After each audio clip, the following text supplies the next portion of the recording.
क्या आपके हाथ में, एल्बो, रिस्ट, शोल्डर में कभी चोट लगी है और अगर दर्द नहीं जा रहा है और आपको पता लगता है कि कोई फ्रैक्चर भी नहीं है, तो फिर ये वीडियो देखना आपके लिए बहुत जरूरी है।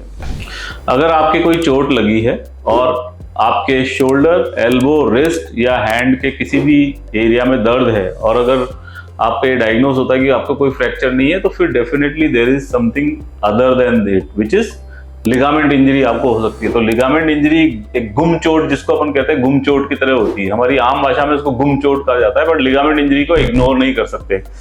जैसे कि हमारा ये हैंड है, इसमें रिस्ट, सभी बोन्स लिगामेंट से बंधी होती हैं। दो बोन को जोड़ने के लिए एक लिगामेंट होता है। तो रिस्ट के लिगामेंट, इतने सारे लिगामेंट यहाँ पे होते हैं। थंब का लिगामेंट होता है, रिस्ट का लिगामेंट होता है, एल्बो का जो जॉइंट है इसमें लिगामेंट होते हैं। अगर एल्बो आपका पेन ठीक नहीं हो रहा तो there could be a ligament injury, एक लिगामेंट इंजरी हो सकती है। और खासकर एंकल में बहुत कॉमन है कि लोग, हमारे पास एंकल ट्विस्ट हो जाता है सीढ़ी पे या कहीं गड्ढे में कहीं भी, और वो हमारे पास लेके आते हैं, उसमें कोई फ्रैक्चर नहीं होता, लेकिन उनके लिगामेंट, खासकर ATFL, जो इधर की तरफ एक लिगामेंट होता है फिबुला की तरफ, जिसको बोलते हैं ATFL, ये बहुत इंपॉर्टेंट लिगामेंट है और ये काफी चोट होता है। ऐसी सिचुएशन में लिगामेंट्स को एड्रेस करना चाहिए और शुरुआती तौर पे इनमें क्या करते हैं, प्लास्टर लगाते हैं।